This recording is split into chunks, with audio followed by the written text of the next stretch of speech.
Welcome to the third episode of Smashy Business Daily. Dubai and Abu Dhabi are competing for tourists as Yas spends $1 million. Huda Kattan signs with a talent agency, but why would she need one? Rising costs are a top concern for 58% of SMEs. And later on, we've got Justin McGuire of MCG Talent, and he's talking salaries, how to retain talent, and how to fire someone humanely. Listen to us on Apple, Anghami, and Spotify, or wherever you get your podcasts. And please do subscribe to Smashy TV and follow us on all our socials. Hi, Instagram. Good morning. Hi, love it. Hi, Richard. Having you for a third day. You're going to be here with us all week, yeah? Yeah. Not ready to let go of Dubai Works. Richard is a no, and they're cursing that I'm in the room. Yeah. Well, I'm not really, but no, it's good to be on the show. So, how are you feeling today? All good? I'm feeling great. I haven't had my coffee yet, which is not ideal, but... What's your normal coffee sort of routines? I have about 2 cappuccinos in the morning, one after the other. Yeah. What about yourself? I gave up coffee. I was just looking at my annual things. I gave up coffee in 2021. Wow. Yeah. I can't believe that. I'm actually shocked. Yeah, my first experience with coffee was about 2005 when I was studying, and then I drank it every day, 2-3 cups regularly, Americano or espressos, for however many years that is, 16 years. And then I decided a couple of things. I decided that we're all addicted to it, and it's interwoven in society and how we talk. We don't say, let's go for a meeting, let's go for a coffee. Yeah. Why? Of all the drinks, of all the substances, why do we say that? And also it's because glamorized. It sounds great, Richard. I'm not going to say, hey, let's go for a juice. It does sound good, but why does it sound good? Why has this perception? How has it happened? How has the hustle walk in New York down the street with a cup of paper with a substance in it? How does that symbolize something? Why? And then also, it is kind of addictive, and it doesn't work with our bloods well. I had a little health thing before, and I was kind of I'm going to test what I feel like without coffee, and I feel much better. And you get naturally tired as well, rather than. It was hard though. It's properly hard to get off it. Yeah. You know what? We could sit here and talk about why do we do this and why do we do that, or we can enjoy a cup of coffee. And you're totally entitled to, yeah. Wait, what do you drink in the morning to wake up? I have a green matcha tea in the morning. A matcha tea? Yeah. Oh, that is so zen. Without anything, just with water and powder. Wow. Yeah. Okay. Yeah. I will not be trying that. I think I will be sticking to coffee for now, even though I know it's not the healthiest thing, but... Yeah. But yeah, anyway, without the coffee, so you normally have a machine kind of bean cappuccino, and yesterday you had the paper cup kind of machine one. Yeah. It was the machine, I mean. Yeah, it was not good, but coffee is coffee, I guess, right? And I do drink a lot of it throughout the day, and then I have some Red Bull, some energy drinks as well. Gosh, I really need to be healthier, Yeah, now that I think about it. No, you don't. You're fine.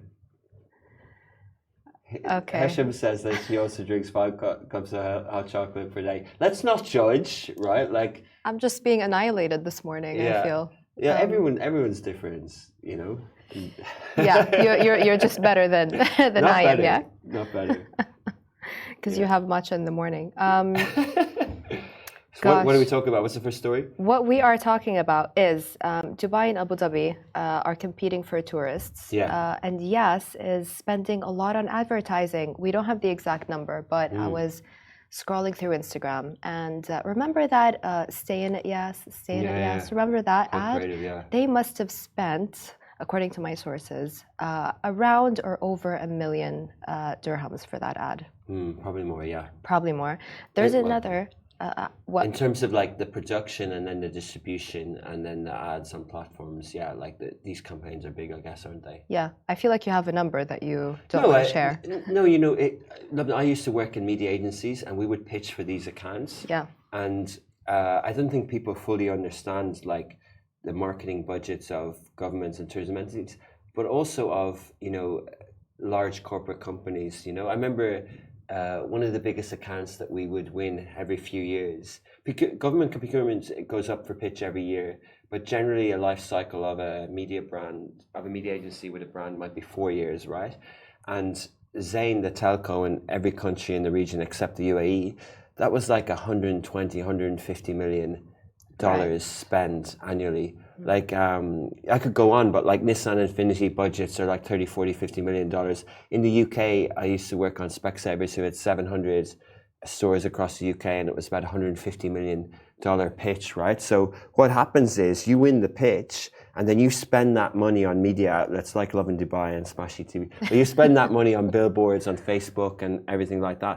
And then the media agency who do the strategy and the econometrics and behavior targeting and all that sort of stuff, reach and frequency, they take a cut. But that volume buy is changing and that whole model is changing.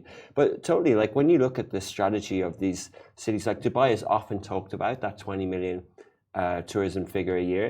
Yeah.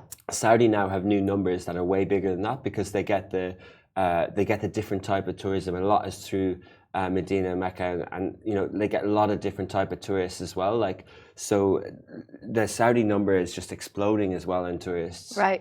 But I guess that's why the competition between Dubai, Abu Dhabi, and then Saudi, and Qatar and Doha as well.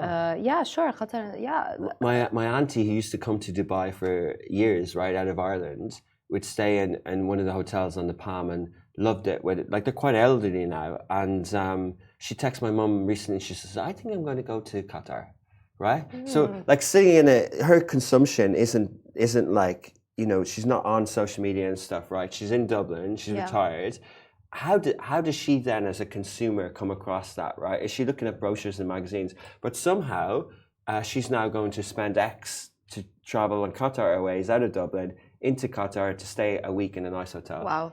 Qatar is doing a great job advertising if they reached your aunt in Dublin, right? That just tells you how much they're really focused on. Goes to show. And it shows as well, like you mentioned that cool campaign as well, but like they did another thing on Yas Island where they had like the chief entertainment officer or something like chief something officer, and they had that guy who used to be in Game of Thrones. What's his name? Momoa. What's his name? How do you pronounce his Jason name? Momoa. This guy, yeah. So they had him, and then I don't know who was first or the other, but they replaced him with a new CEO or whatever, which was Kevin Hart. Exactly, but that's the thing, right? They're not just doing ads. They're not just spending ads. They want to do something cool. They're thinking outside of the box. And the new ad that I saw when I was scrolling Instagram today, it's this little girl dancing, you know, all around Yas. I just like that they're thinking outside the box. And I feel like if there's going to be competition, we might as well have fun competition. And I just remembered this ad. It was between, it was like, have you ever watched Suits?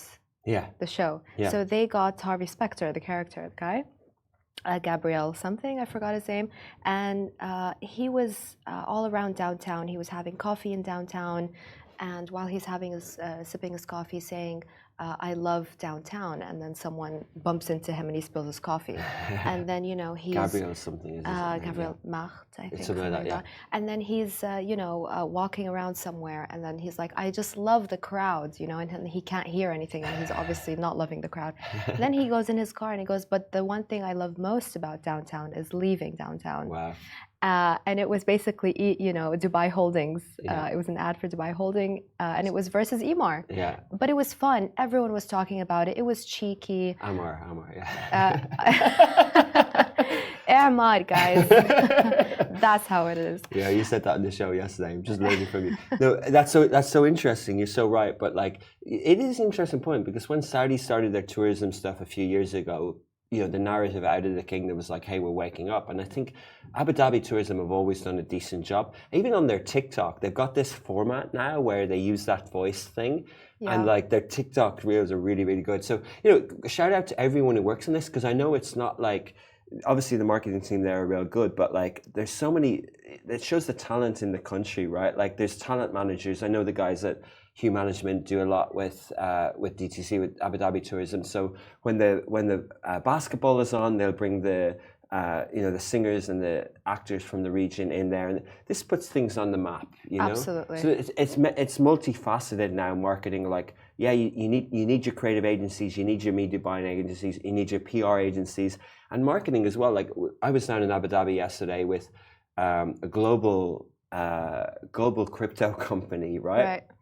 And they have 2,000 employees in Dubai, but they basically, their global CMO is based in Abu Dhabi, and it handles all of Asia, not Singapore, not Hong Kong. Like they're in Abu Dhabi, Yeah. and they're thinking of things in that way as well. And like there's so many things that are happening there from a marketing point of view. There's a lot of talent, and it's just super exciting. Like look at Abu Dhabi. It sounds like we're on a Love and Abu Dhabi show, but look at Abu Dhabi, what they're doing with Saadiyat, right? Like you've got the Abraham buildings, and you've got the Louvre, you've got the Guggenheim is opening. Like, there's just so many things that are happening there. It's really it's competitive, but it has rights to be so. Absolutely, and you know what? I love going to Abu Dhabi. My sister-in-law lives there, and it's calm. You want to sometimes get away from the hustle and bustle of Dubai. Dubai can be calm too. We're out in Production City. I live in Sports City. It's very calm and zen.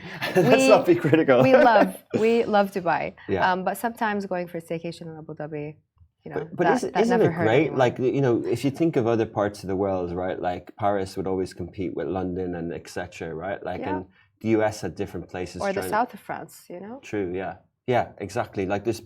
Tourism in Europe is always, it's healthy competition. So it's healthy competition, yeah. And it makes you better, right? That's why Abu Dhabi is doing all this. That's why Saudi is now, it's not that they want to be the next Dubai, but, Dubai is and has always been an inspiration for everyone. Let's just say it how it is, right? And another thing as well that when we talk about marketing, a term like when we're allocating, when we're looking at the spends in the region and how much is spent, a term that's used is export spend. So imagine like Emirates are trying to get customers in other parts of the world. That spend would leave the region and it would go on to platforms elsewhere.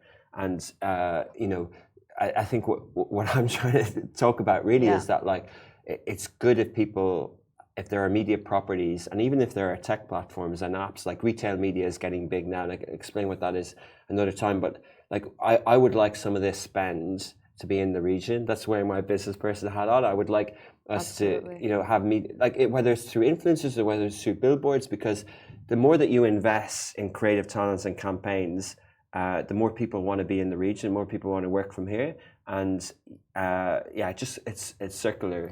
I mean, let's talk about influence a little bit. Huda Beauty was founded by Huda Kattan. She's an Iraqi American. They have 54 million followers on Instagram. Huda herself has 4 million. She just signed with Hue Management, talent agency, which you just mentioned earlier on. But why would someone like Huda need a talent agency? And yesterday we were talking about whether companies have a responsibility or not to make political statements when there are injustices, or call it whatever you want to call it. Huda herself has been very outspoken. She's been very supportive of the Palestinians, of the Gaza cause. She's lost some supporters. She's had a lot of hate online globally. There was an article in the Daily Mail saying she's receiving a lot of backlash. But does Huda Kattan need Hue Management because her business got affected by what she said? Or has she received so much support from the region and from, Palestinians, Arabs, Muslims abroad that she now needs help managing her? Has she become even more famous? Yeah, it's a really interesting question. I like how you position it, but I would give a very blunt, straight answer is that she doesn't need Hue Management to change the perception from that backlash at all. I think people at a certain level. We talked about this with Starbucks yesterday. If people will get more support globally, she's on the right side of history. Everyone knows that. The ones who don't are just a bit slow to catch up.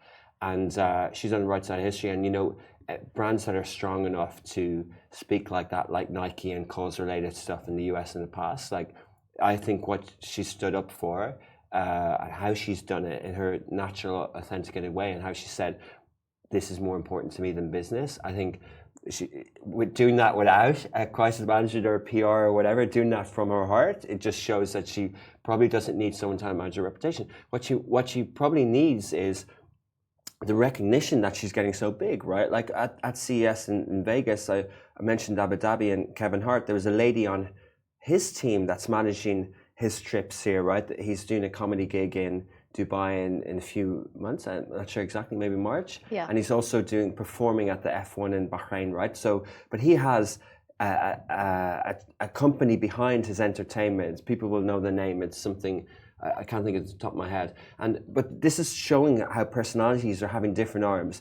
Huda will need to decide, and Huda Beauty and Mona, the team will need to decide what do they do in-house. They have HB Investments, they have all these products, right? And if you're getting expertise, like Hadi and Sally, who run Hugh Management, know this game inside out. So it's just adding to the strength in the bow of going, okay, well, what do we want to do? Does Huda want to go into singing? I don't know, maybe not, but does she want to go into acting? Because if you think way back, like I think 5 years ago, Meta budget from the US paid for Huda to do a Kardashian style show. Right, Huda Boss, yeah. What was it called?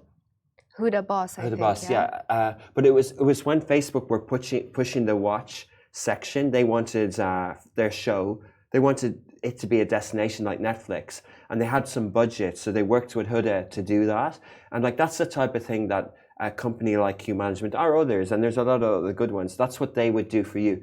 And for you to have in-house production for your own 54 million followers is one thing, but at the end of the day, that's a consumer retail product, you know. You know what? It's better for them than it is for her, really, if you look at it, though, right? Because 54 million, I mean, she just grew organically, right? Sure, yeah, definitely they're going to help her. But if you look at the video of her, you know, signing the agreement and the welcome that she had when she entered the office, I mean, they've got some big names, but she's by far the biggest name. So congrats to Hugh Management. That's a big win for them, right? Yeah, I think so. Yeah.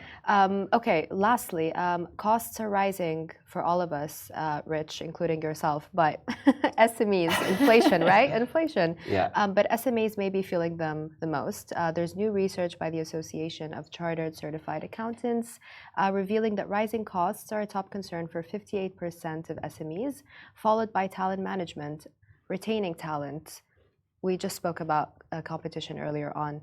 How difficult is it to retain talent right now in the UAE, in Saudi, there's Qatar as well.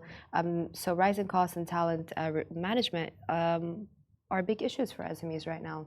Yeah, I totally agree. I mean, you know, there's corporate taxes just come in to the UAE. There's also additional costs around emiratization and things like that.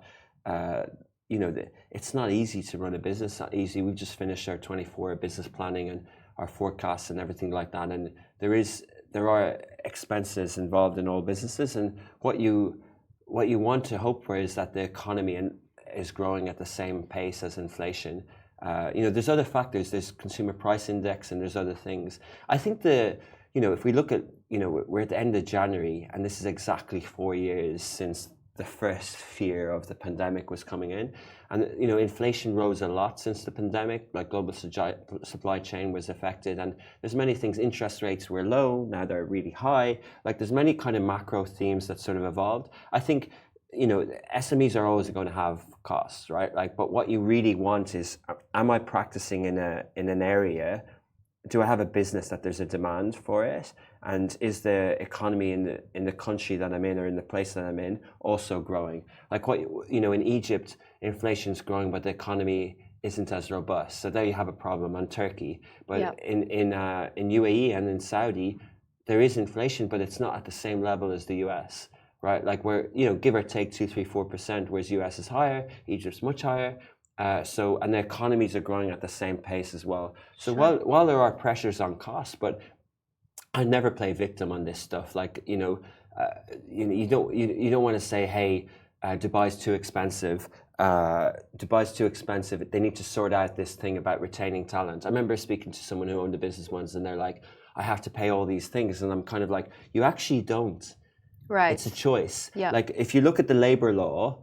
Like there is no annual ticket in the labor law, right? Like, you know, you don't have to pay these things. And then they say, well, how do you retain staff? The simple best way to retain staff is to provide a welcoming environment and to have a successful business, right? Like if you're a football team and you're winning and you're top of the league, then you're making money and you can pay them more. Like if you're a successful cafe, if you're the best restaurant in town, you won't have a problem with chefs wanting to work for you. Yeah, absolutely. So if you focus on your company and your environment, and then if you treat people as humans and with respect, and if you pay them what you can afford within the market, I think this is an important point as well, Lubna. You know, and I know you've got a guest coming up after this show who've just released a salary survey. Exactly. But my problem with the salary surveys is that, like, you know, the market dictates, but the market shouldn't dictate. You should dictate. And strong companies internationally, whether it's consultancy firms or things like that, they have their remuneration policies, and they understand.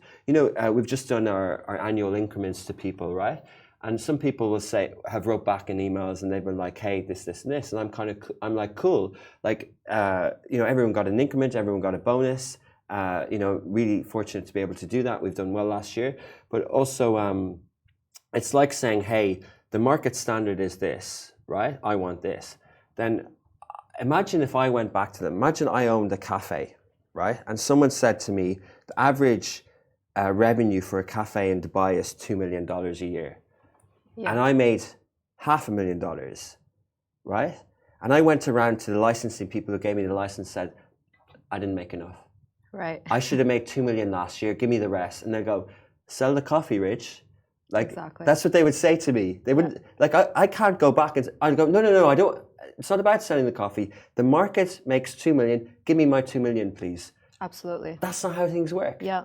So there's my view on it. No, you know what? I completely agree with you, actually. And I have been reading this book called Nobody's Victim. Now, it's about something else, but I do agree about not being anybody's victim, including the market's victim, right? Because you make your own rules. And you decide how to deal with things, right? You have to do that as a business person. True. Sorry, interrupt. But that's why business can be good. Like, that's why I believe business is a net good, right? Like, it's not business as justification for the end justifies means, or you do negative shit. No, like, business can be good, you know? And, like, people have to own their own choices and own their own decisions. And it's the same. I could play victim. I could say, hey, AI is coming. Hey, media is this, media is that. No, we don't. You know, we try and create value. We try and hire the best people and talent. You know, we have a view on how we do things. And if we can't create something that the market is willing to reward us in a certain way, then someone else will. Hey, you know what? I think it's pretty fair here in Dubai. I think you get your fair shot. A lot of people come here, make their dreams come true. There are so many things that you can do here that you would never be able to do back home. So I agree with you. And you know what? I had Justin McGuire, who is our guest. Please stay tuned for that interview. He's the CEO of MCG Talent. Has some really good advice on. Agrees with you, Richard. Actually, has some great advice. And also tells you how to properly fire people. Kind of a different topic, but you know, a lot of companies, especially in the tech industry, are laying off people. So we talk about that with Justin and more. Stay tuned. Stay tuned, but could we just talk about that last point? Yeah, sure. Did you see that viral video in the US for the girl who was being let go on a Zoom call? Yes. Cloudflare? Yes. What was her name? But I forgot her name, but it's quite a memorable video, right? Yeah, so she puts her phone like that. And like the whole premise, it's on TikTok and it went massively viral. Yeah. And it was kind of like some people, I've given 9 minutes notice and some people have jumped on the call. And like Cloudflare is one of those SaaS companies, they're not in the region, but they hire a lot of people. Yeah. But it was so impersonal. It was like two people I've never spoken to are on a video call. And legally, they need to fire her for performance reasons, not for redundancy reasons. Probably they can pay her less. And they didn't know the performance reasons. And she was kind of like, can you give me a reason? And they're like, no, we can't. And then she's like, can you? And then she's like, we'll do it later. And they're like, and she's like, no, like, you're not going to do it later because after I hang up, I'm gone. So like, tell me now, why am I fired? Exactly. And she gets upset about it. But good on her though, also for doing that, because a lot of people would be afraid to do that, right? They would be. And I heard another podcast talking about this, and one guy said, hey, I wouldn't hire her because she's recording. I don't want someone like that in the company. Another guy was like, no, like she's right. You would hire her though, wouldn't you? No, I respect people who put their case forward and who do the right thing, right? Like, it's not a case of like, you should stand up for yourself, right? Like, you should, sure, the company needs to reward you and needs to recognize, but as someone who wants to progress, then you know, you need to be your own champion as well. Yeah, and you need to I defend agree. yourself in a situation like that. She's dead right to push back. Yeah. What they did was unjust. Like there was a satirical moment in Succession in the last season where there's like 20 heads on a Zoom call, and like the two guys are kind of like, he put mute, so they just shut up. And he's like, "You're all gone, bye." You know, like, and he just kind of walked out of the room, like, you know, he just fired like 30 people. Wow. You know, Yeah. and the So chat's going on. cinematic. But Imagine that. it is like it's bad. Like it's bad how people fire people. So I'll be interested to hear Justin's approach. I think it's just about courtesy, just having a little bit of humanity. You know, it's a tough world out there. We can be a little kinder to each other, I think. Exactly. All right. Okay, super. Thanks, guys, and yeah, stay tuned.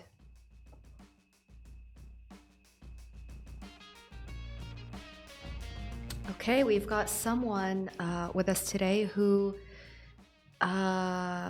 is kind of relatively famous, though, from your last name. Show me the money. Show me the money. Justin McGuire, help me help you.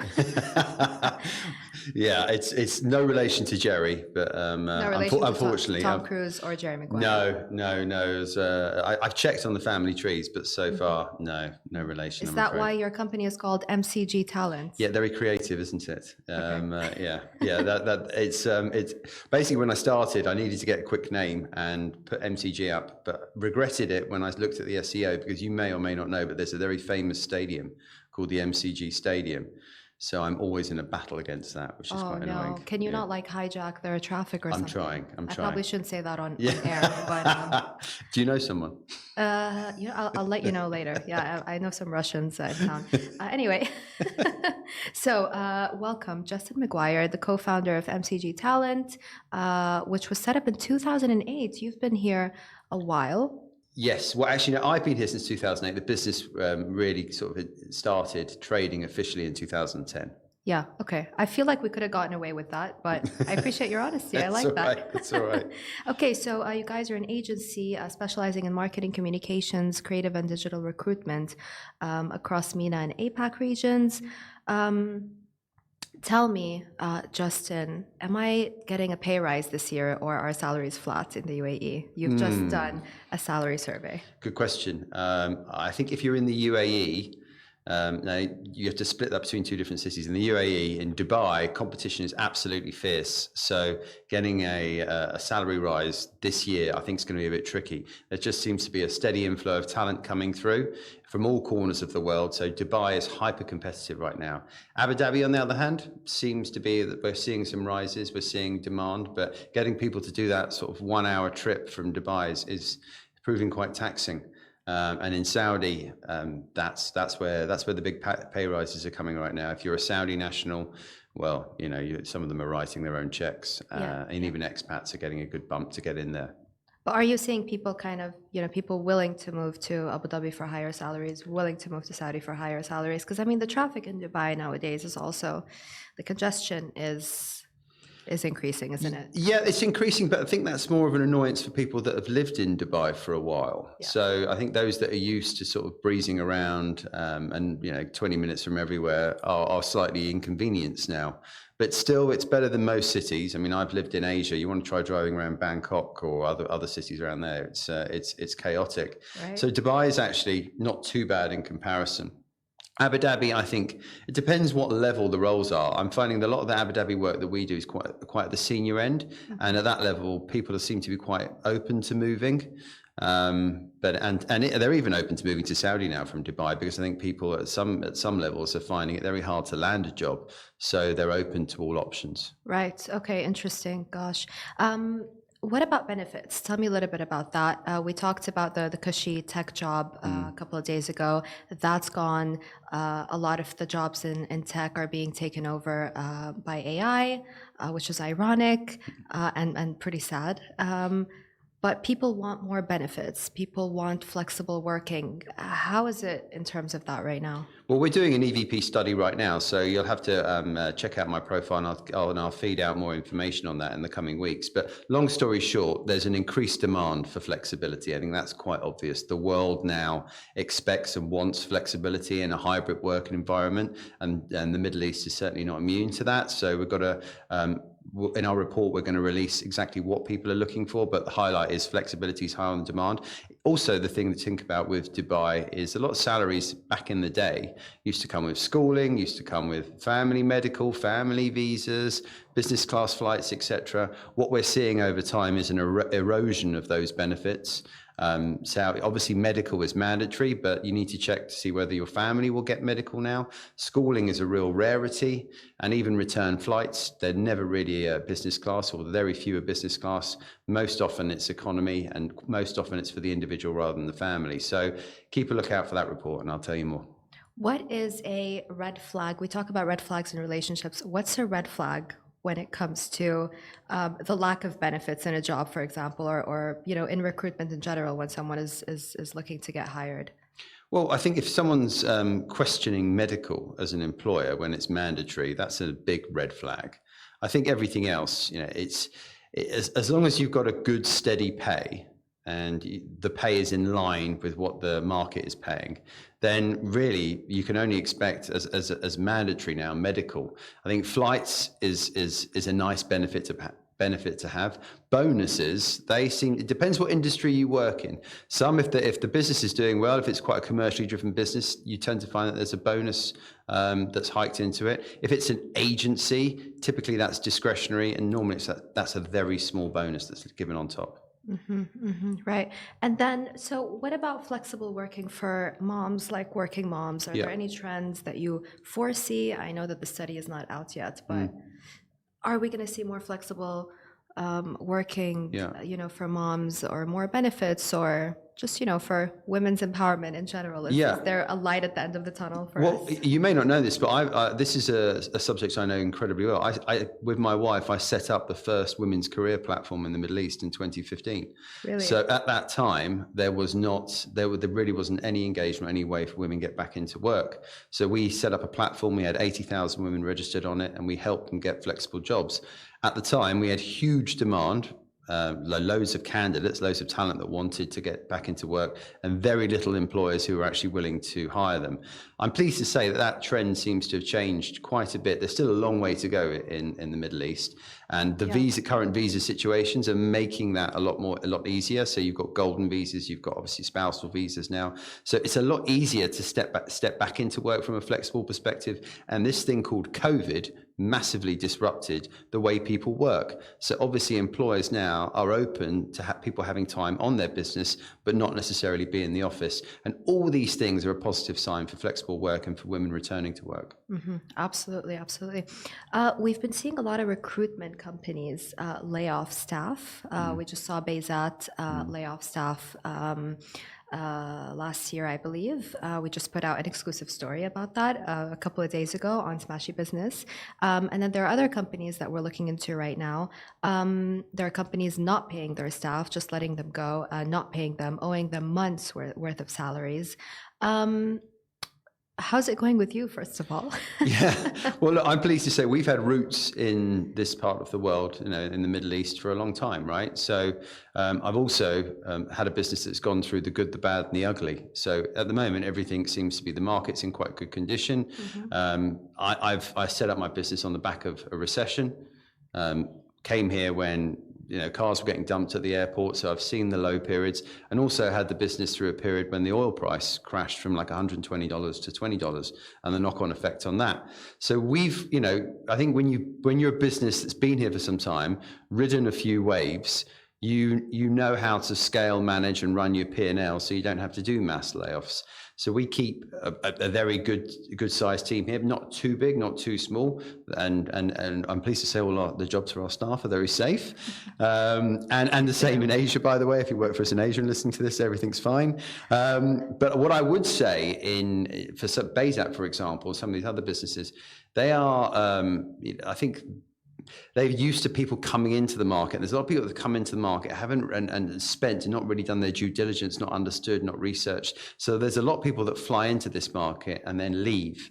Okay, and I think Bayzat's a business that relies on SMEs, and perhaps those SMEs weren't paying their bills, weren't able to sustain business, and that's a knock-on effect to that. I've always said to our staff, our competitors change every 2 years because people come into the market, like recruitments, because the barriers to entry are so low. You'll find that there's loads of recruitment companies that pop up everywhere. And when I say companies, they're one-man shows or one-lady shows from bedrooms, etc. And they don't really tend to stick around, or they just fizzle out. They wither on the vine. So that always happens. That's the nature of the beast out here. And I think because Dubai has made it so easy for businesses to set up here now, you get lots that get quite excited, set up on the back of one client. That client stops feeding them, and as a result, they collapse. I mean, what advice do you have for these kinds of companies and startups like Bayzat? I do think they had good intentions, obviously, but then it just ended badly.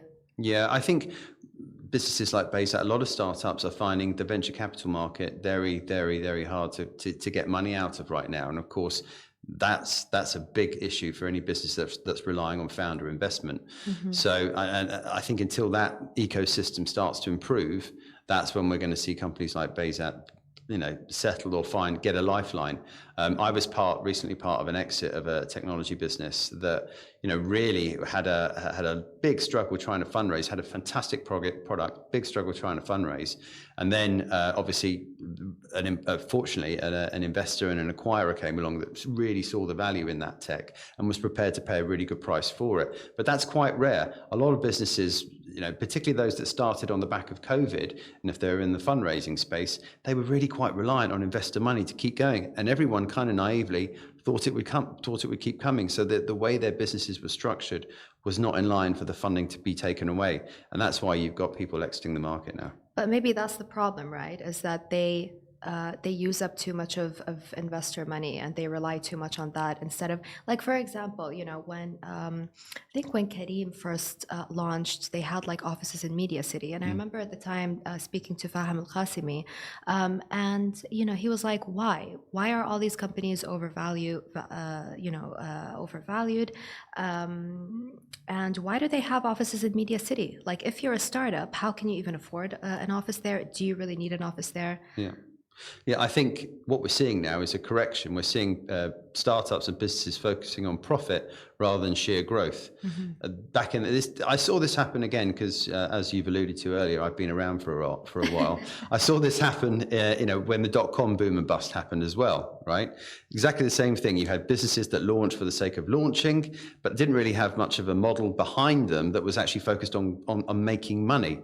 I saw a lot of that within the rapid rise and growth of the startup scene. And now profitability is going to be key for those businesses. And you're probably going to see fewer businesses pop up or survive, but you're going to see businesses that are really stable, and they're going to return really true investor value. Yeah, absolutely. Have you watched the movie George Clooney, Up in the Air? Is that the one where he travels around as a salesman? Yes, I have. People, yes, basically. Yes, that's his job, flying around, firing people. Yes. Obviously, he does it in a way that's a bit inhumane, I would say. Correct. Thanks for doing a good job, good luck with your life, etc. Yeah. We've also seen companies, just tell people like, we covered this marketing company called Expose Media, founded by the CEOs of Forefront and Candy Pants, and they just said to their staff, that's it. You're not getting 3 months, unpaid salary. Goodbye and good luck. No apology, no nothing. Yeah.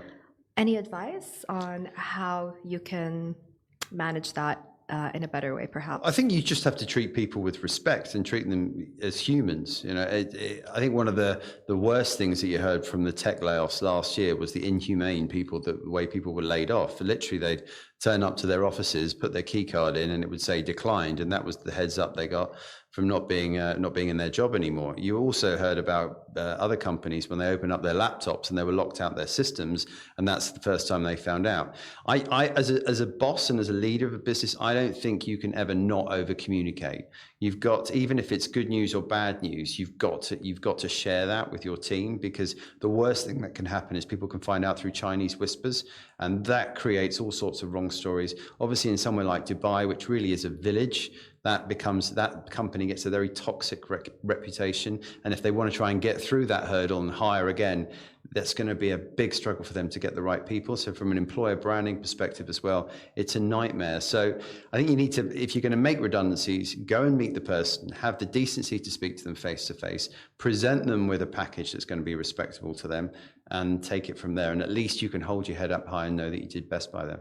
Or maybe get George Clooney to do it. I think that would make it a lot easier. Yeah, yeah. There is that. That might cost you a bit of money, though.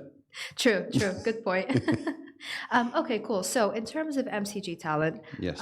What are your plans? Expansion plans? How is the business going? Yeah. So this year's, we've just done all our, obviously, forecasting for the year. So Middle East, we're still continuing to see growth. We've opened up a business in Saudi. I'm there tomorrow.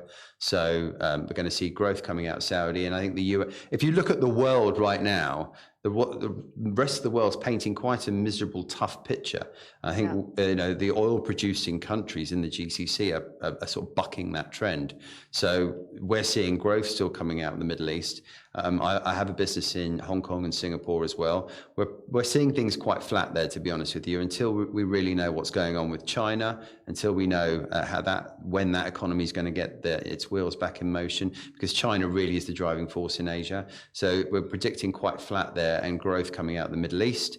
What we've done as a growth mechanism is we've actually offshored quite a lot of our business into Sri Lanka, which works really well from a cost perspective. So Sri Lanka for us sits an hour and a half time zone from the Middle East, and also a 2-hour time zone difference from Hong Kong and Singapore. So we can run a lot of our delivery, we can run our operations and some of our marketing from there, which is great. So that's how we've grown. We're keeping a pretty steady team here. I'm probably not going to grow it too much, but my goal this year is to drive the profitability of the business. I haven't had a drink, and get that one moving, and make sure that the wheels that we were running are really, really slick. Yeah, cool, good. Do you do any consulting? I feel like I've gotten a lot of great advice. Well, funny you should say that. I think after all the many years I've been working, don't say anything, then I will actually be doing consulting.